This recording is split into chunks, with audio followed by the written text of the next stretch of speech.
Hola amigas y amigos de México Unido, es un gusto nuevamente estar en esta semana que estamos, bueno, súper nerviosos porque pues es una semana histórica donde vamos a enfrentar el próximo domingo las elecciones más complejas y también las más peligrosas, donde vamos a elegir a más de 20,000 personas que están hoy compitiendo para puestos públicos, para puestos de elección popular para ser nuestros próximos dirigentes, legisladores y nuestra próxima presidenta. Es por eso que es importantísimo que vayamos todas y todos a votar. Sabemos que hay muchos, digamos que variables o factores que van a incidir en esta elección, como es el crimen organizado, el ejército no creo, pero sí todo el dinero del Estado. Por eso decimos que puede ser una elección de Estado, porque López Obrador está apostándole todo y peor aún, tiene todos nuestros recursos para darle a sus candidatas, a sus candidatos, todo el apoyo, obviamente súper ilegal. Pues bien, yo espero que el próximo domingo estemos no solo muy comprometidos a ir a las urnas, sino celebrando nuestro triunfo en cada uno de los rincones en el país. Pues bien, si les parece, comenzamos con las noticias de lo más importante que ocurrió esta semana en el país. Gracias por estar con nosotros. La inseguridad y la violencia en el país han rebasado cualquier límite. Un menor de 12 años perdió la vida luego de recibir 3 impactos de bala en la puerta de la casa de su abuela, sin que se conozca quién y cuáles fueron los motivos por el cual lo asesinaron. De acuerdo al reporte policiaco, Dante Emiliano se encontraba el martes por la tarde en el domicilio de su abuelita, ubicado en la calle 8 de octubre, en el municipio de Paraíso, Tabasco, cuando recibió una llamada y salió del lugar, pero en la puerta ya lo esperaba una persona quien le disparó en 3 ocasiones con un arma de fuego. El menor de inmediato fue llevado al Hospital Regional de Petróleos Mexicanos, en donde horas más tarde perdió la vida debido a los impactos de bala que recibió y que dañaron sus órganos vitales. Y como siempre, el inquilino de Palacio salió por la tangente diciendo que lamenta la muerte de Emiliano y que la oposición utiliza la muerte del niño para afectar su imagen. Muy lamentable lo que sucedió en mi tierra, en Paraíso, con este niño. Nada más, pero no tiene que ver con lo de el supuesto secuestro de la madre. Básicamente fue a él, creo que quisieron llevárselo a él y salió uno de ellos, de los del carro, y le dispararon. Pero no es lo de el secuestro, o sea, porque ayer se habló mucho de eso sin ninguna prueba. Y pues, aunque se enojen, como estamos en temporada electoral y todo lo que sea para perjudicarme a mí, más que es mi estado. Es el colmo.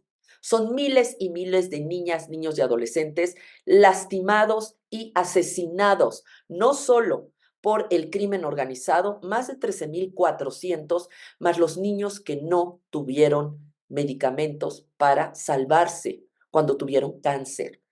Más de 5,000 niños han muerto también por esta situación, como el caso de Emiliano. Mientras estaba tirado en el suelo, Emiliano gritaba: "No me quiero morir". Esta imagen dio la vuelta al mundo, evidenciando la gravedad de la situación que se vive hoy en nuestro país. Xóchitl Gálvez reaccionó de esta manera. Señor presidente, usted se refirió en la mañana a una servidora. Yo le voy a decir una cosa. Por supuesto que es su responsabilidad proteger la vida de los niños y de los jóvenes. La muerte de Emiliano en Tabasco es una irresponsabilidad de su gobierno. Su gobierno dejó crecer la delincuencia y usted dice que usamos esta tragedia para afectar su imagen. Usted solo piensa en su imagen. Ojalá por un momento pensara en los miles de niños que han sido asesinados. 13.431 niños asesinados durante esta administración, niños y jóvenes. He abrazado a sus madres, he abrazado a las madres que buscan a los jóvenes desaparecidos, 50,000 desaparecidos, 185,000 asesinados. Ese es el resultado, ese es el desastre en materia de seguridad de este gobierno. Por eso yo sí voy a enfrentar a los delincuentes. Tengan la certeza, amigas y amigos de la región norte del Estado de México, van a tener a la presidenta más valiente. Yo sí voy a cuidar de sus familias, voy a cuidar de sus hijas, de sus hijos, de los niños. Ya basta que en este país sigan asesinando a los niños.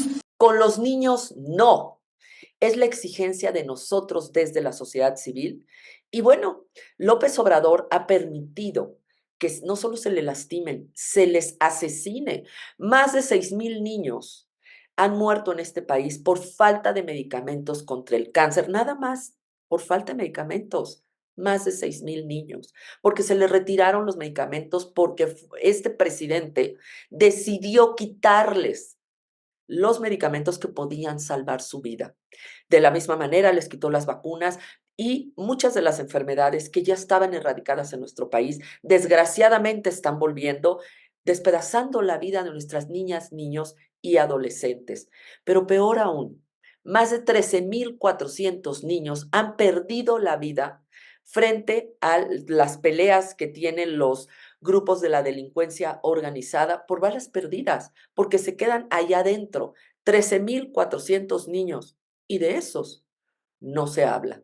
Pues bien, como sociedad civil, levantamos la voz, exigimos y evidenciamos, y lo que menos nos importa es que ese viejillo de Palacio piense lo que piense, y mucho menos que lo capitalice políticamente. Es necesario hoy exigir, denunciar y que paguen los responsables. La tragedia llegó a las campañas presidenciales. En Nuevo León, el pasado miércoles, el fuerte viento provocó que el templete donde se llevaba a cabo un acto proselitista de Movimiento Ciudadano, encabezado por Jorge Álvarez Maínez. Ahí, el trágico acontecimiento provocó la muerte de 9 personas y provocó lesiones en casi 200 más. Nuestro más sentido pésame desde México Unido para las familias de las personas que perdieron la vida en el evento. La noticia provocó cantidad de comentarios e interpretaciones de lo más diverso. Entre ellas, los medios tacharon de cobarde a Álvarez Maínez, quien sale corriendo a toda velocidad hacia la parte trasera del templete para salvar su vida. Y se dijo en redes que así correría en cualquier situación en caso de ser presidente de México. Se criticó también a Samuel García por subir fotos al lado de su esposa y del mismo Maínez al pie de la cama con uno de los heridos de la tragedia, pues tanto Samuel García como el candidato presidencial en otras ocasiones han criticado grandemente a gobiernos de oposición por llevar a cabo las mismas prácticas de lucrar con el dolor y la tragedia ajenas. Además, se criticó también y se cuestionó por qué se emplean recursos del Estado para indemnizar a las víctimas de la tragedia, pues se trataba de un acto privado de campaña y no de un acto público realizado por el Estado de Nuevo León. Y por cierto, la dejamos en el aire. ¿No que no hay recursos? ¿Cuánto cobra Bronco por un concierto de cierre de campaña? Ahí se las dejamos. Xóchitl Gálvez Ruiz, candidata presidencial del PAN, PRI y PRD, afirmó que es responsabilidad del Instituto Nacional Electoral no haber atendido el tema de la inseguridad, lo que provocó que, por temor, funcionarios de casilla rechazaran participar en la jornada electoral del próximo 2 de junio. Entrevistada durante su visita en Durango y a una semana de concluir la campaña electoral, la abanderada de la coalición Fuerza y Corazón por México lamentó que el INE haya mostrado más preocupación por el uso del color rosa que por tomar medidas contra la inseguridad en las secciones electorales. Xóchitl Gálvez recordó que su equipo presentó al INE hace unas semanas un mapa de riesgo para la instalación de casillas, pero el órgano electoral no hizo nada. Los grupos del crimen organizado han aumentado su control sobre extensas áreas de México debido a la decisión del presidente de no usar al ejército para combatirlos. Así lo reveló el medio internacional Financial Times en un artículo titulado "Los cárteles de la droga de México están prosperando". Muchos grupos criminales han expandido sus actividades hacia otras más lucrativas, de acuerdo con la Agencia Antidrogas de Estados Unidos, la DEA. Los cárteles de Sinaloa y Jalisco Nueva Generación también participan del tráfico de armas, migrantes, trata de personas para explotación sexual, extorsión y otros crímenes. Los grupos del crimen controlan más territorio que nunca. Una tercera parte del país está bajo su mando, de acuerdo con cálculos del Ejército de Estados Unidos, revela el reportaje. El consultor Eduardo Guerrero dijo al Financial Times que los cárteles se han expandido porque la política abrazos no balazos tuvo el efecto no deseado de aumentar la presencia geográfica del crimen organizado a áreas donde no estaba presente porque las Fuerzas Armadas no enfrentan a los criminales. Y justamente coincide con el libro de La historia secreta de la periodista de investigación Anabel Hernández, quien nos ayuda a entender cómo se han dado estas alianzas, cómo López Obrador, como pago de favores de campaña, después de que le han dado millones, ha entregado a estos grupos al país. Pues bien, estamos justamente en manos del crimen organizado y también están en otras áreas, prácticamente en todas las áreas de nuestra vida cotidiana. La expansión del poder de los cárteles en la economía de bolsillo en la primera plana del Washington Post. Se refiere a las miles de personas que están siendo amenazadas por los grupos armados, parte de una transformación del crimen organizado que se está extendiendo por toda América Latina. Los cárteles están desempeñando un papel cada vez mayor en las economías de la región, desde infiltrarse en puertos marítimos hasta extorsionar a pequeñas empresas. Tienen todo el poder económico y político y van ganando cada vez más terreno. A medida que los grupos criminales se expanden más allá de las drogas, extorsionan cada vez más a una serie de empresas, incluidos los productores de alimentos básicos del país, desde una tortillería hasta una tiendita de conveniencia, también a los grandes agricultores. Es por eso que vemos que la inflación, que cada vez está peor en México, tiene un componente también de estas extorsiones que a nosotros finalmente, al consumidor final, le van a costar. Pero, desgraciadamente, aquí no hay quien los detenga. Y si usted dudaba todavía de la violación a los derechos más elementales como el de expresión por parte de los afines a Morena, escuche usted esto.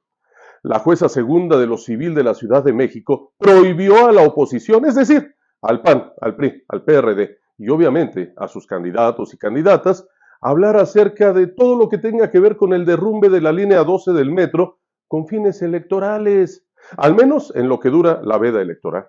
Esto lo informó el abogado de las víctimas, Alfonso Guati Rojo. Además de ordenar la admisión a la demanda, la jueza estableció que los partidos políticos, al menos durante el tiempo que dure la campaña, deben abstenerse de hacer referencia alguna a lo ocurrido en la tragedia. Esto lo dijo en entrevista con Juan Becerra para Radio Fórmula.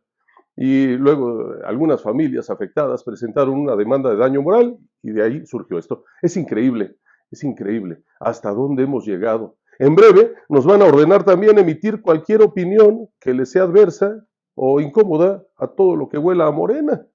Y eso no lo vamos a permitir nunca. Y lo aseguramos aquí en México Unido. Y siguen los abusos y atropellos por parte de los gobiernos de Morena. Ahora, la aprobación de la nueva ley del derecho al bienestar e igualdad social que envió el jefe de gobierno Martí Batres, pero que fue modificada por los legisladores en materia de facultades de las alcaldías, quedó pausada el jueves pasado y hasta este próximo martes. El motivo es que los legisladores de Morena y del bloque del PAN, PRI, PRD chocaron sobre los alcances de dicha iniciativa, pues los primeros argumentan que lo que se busca es evitar la duplicidad en los programas sociales que brindan las alcaldías con los del gobierno capitalino, por lo que esto queda claro, mientras que los segundos aseguran que lo que se pretende es quitar facultades para que las demarcaciones puedan diseñar y crear dichas acciones. Pese a la discusión, el dictamen en lo general fue aprobado por 37 votos a favor y 0 en contra.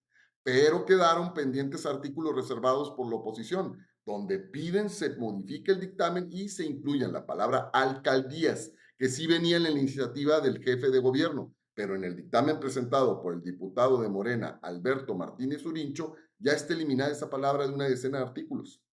Vamos. Según los partidos de oposición, la intención es monopolizar el diseño y ejecución de programas sociales, que como hemos visto desde siempre, los partidos en el poder utilizan para sus fines personales. Habitantes de la Ciudad de México, les quiero decir que pudimos detener esta sesión en transcurso donde Morena quiere eliminar los programas sociales de todas las alcaldías, quitar el derecho a esbozar una política pública y una política social que no sea la del gobierno central. Logramos detener la sesión por falta de quórum porque no estaban completos los diputados de Morena, los diputados de oposición. Les pido que hagamos, por favor, una denuncia de estos hechos que se quieren cometer, porque el próximo martes nos encontraremos en el Congreso de la Ciudad de México. Estamos defendiendo sus derechos, vamos a luchar por sus derechos, pero les pedimos que nos acompañen en esta lucha. Nos necesitamos unidos y nos necesitamos fuertes. No permitiremos que las arbitrariedades de Morena lastimen y vulneren los derechos de todos nosotros, ganados a través de la lucha democrática de esta ciudad y de descentralizar el gobierno ejecutivo a través de darles atribuciones a las alcaldías antes delegaciones. Parece que vivimos nuevamente los tiempos de las regencias. ¿De verdad podrá dormir López Obrador y su séquito después de tanta indolencia y apatía? Históricamente hemos sabido que el deporte aleja a los jóvenes de las drogas y el alcohol. Pero en esta administración hemos sido testigos de uno de los peores crímenes sociales al eliminar los apoyos económicos a atletas de alto desempeño, dejándolos a su suerte para poder seguir llevando el nombre de México al mundo. Miren ustedes. Estoy ahora sí bien encanijada, pero en serio. Pues imagínense que la Selección Nacional de Natación Artística tiene que hacer estas toallas para venderlas, para viajar a París y competir por México, porque la CONADE no les da dinero. Yo compré ya mi toalla, entras a dryup.mx y te llega esta toalla envuelta aquí, para que las chavas que han competido toda su vida y que se han esforzado por ser grandes atletas, estén distraídas vendiendo toallas para irse a competir a París. ¿Qué le pasa a Ana Gabriela Guevara? Yo sí tengo con qué cara decirte, Ana Gabriela. Yo te conocí en Nogales siendo nadie, buscando un sueño como estas niñas. ¿Y hoy tú no las apoyas? Te perdimos, te perdimos. Yo les pido, por favor, ayudemos a estas atletas a llegar a París. Compra tu toalla. Y esa ha sido la constante durante lo que va de esta administración más desastrosa de las últimas décadas, en la que al parecer la gente de bien es su principal enemiga. Recuerden, estamos a unos cuantos días de tomar la decisión con una de las dos alternativas: la continuidad del abandono institucional a los deportistas o la alternativa a una nueva oportunidad, a la esperanza. El 2 de junio, salgan a votar. México nos necesita, México lo agradecerá. Y mire usted, la candidata de los 300 puntos de diferencia, donde quiera que se para, sin aplaudidores acarreados a modo, es abucheada por su simpatía nata. Vea usted. Ayer hablé con el gobernador Samuel, también hablé con Jorge Álvarez Maínez, pues para expresarle personalmente la solidaridad. Y en este momento usted ha cancelado su actividad pública de las 6 de la tarde, ¿verdad? Aquí en Nuevo León, sí. Sí, va Saltillo. Doctora, vimos ayer en la Ciudad de México en Benito Juárez que le apagaron la luz. Y yo estuve en Chihuahua y vimos que Maru Campos, la gobernadora, intentó boicotear su evento ahí. Una guerra sucia. Gracias. Gracias.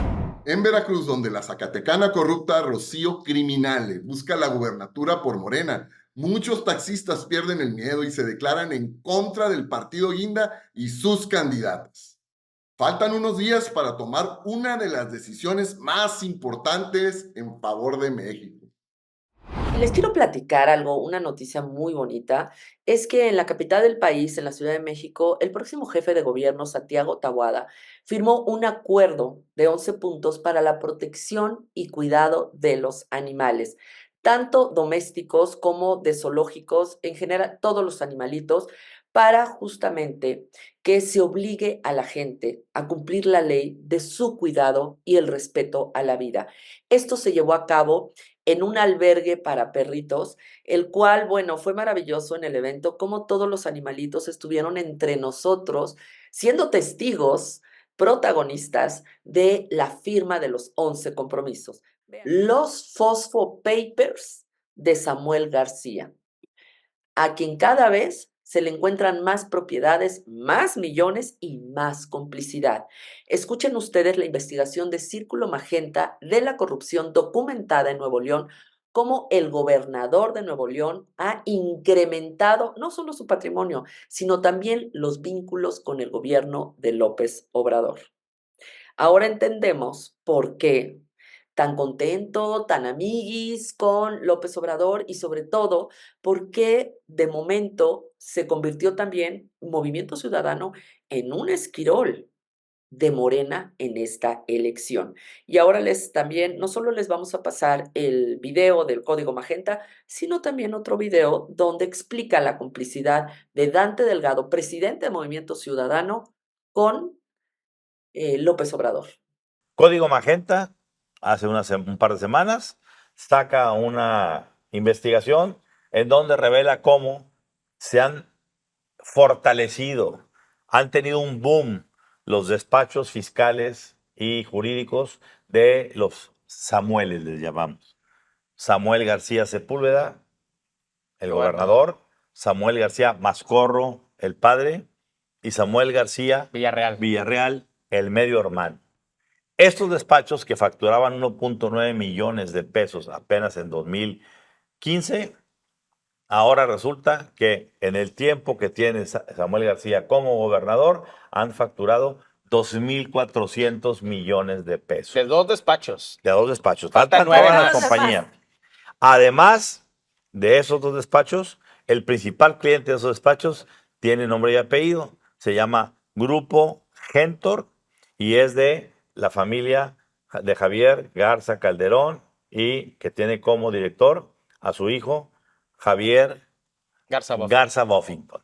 Dicho eso, ¿quién es Javier Garza Calderón? Javier Garza Calderón es un empresario de Monterrey que básicamente es parte de la dinastía fundadora de Don Isa Garza, de Javier Garza Sepúlveda, que fueron pues, miembros del clan de Grupo Visa, Cervecería Cuauhtémoc, etcétera, pero que esa familia fue segregándose del llamado Grupo de los 10 y operaban por su cuenta.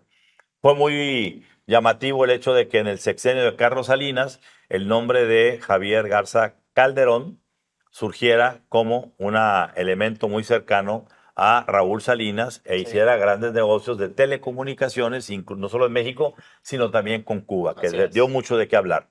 Fueron escándalos serios.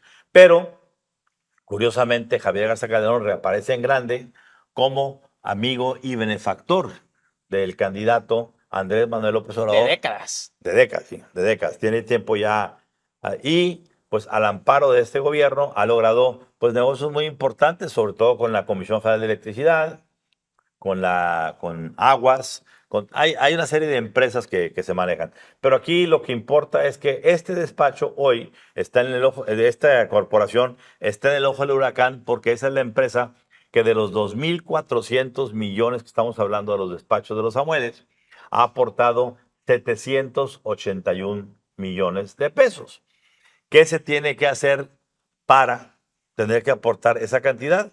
Y la respuesta viene de un hilo que estira el Grupo Reforma y en donde sale que el señor, la familia de Samuel García, se han comprado o dación de pago, es lo de menos. Se hicieron de 18 hectáreas en el corazón, en el filete del filete.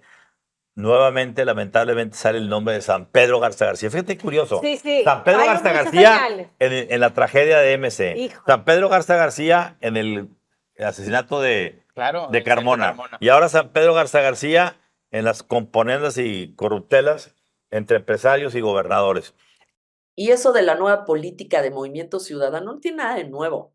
Es más bien una farsa, porque es bien sabido que Dante Delgado, presidente de este partido, se las debe a López Obrador. Por eso está haciendo un esquirol de Morena en esta elección y se la está pagando. Vean ustedes cómo ha sido esta relación desde hace muchísimo tiempo y Movimiento Ciudadano no solo no tiene nada de nuevo, no tiene nada de fresco, sino también es parte de esa corrupción de la que estamos hartas y hartos. Vean ustedes. Bueno, y a todo esto, ¿por qué hay un mapache en la elección? Ahí te va la historia. En 1996, el señor D, dueño del mapache que está hoy en la elección, fue detenido en la capital por el desfalco de cientos de millones de pesos al gobierno de Veracruz, pero solo estuvo 17 meses en la cárcel. ¿Por qué? Pues porque hizo una llamada al entonces jefe de la Policía Judicial del DF, quien se llamaba Jorge Obrador Capellini, primo del señor A y dueño de la gallina C, que hoy está en la elección para ser la líder del gallinero. El señor D pidió su libertad y esa deuda la está pagando 28 años después, pues el señor A le ha pedido al señor D que haga todo lo posible porque el mapache le quite votos a la gallina X. Y así termina la historia del mapache que no será presidente, pero está robándole huevos a la gallina X.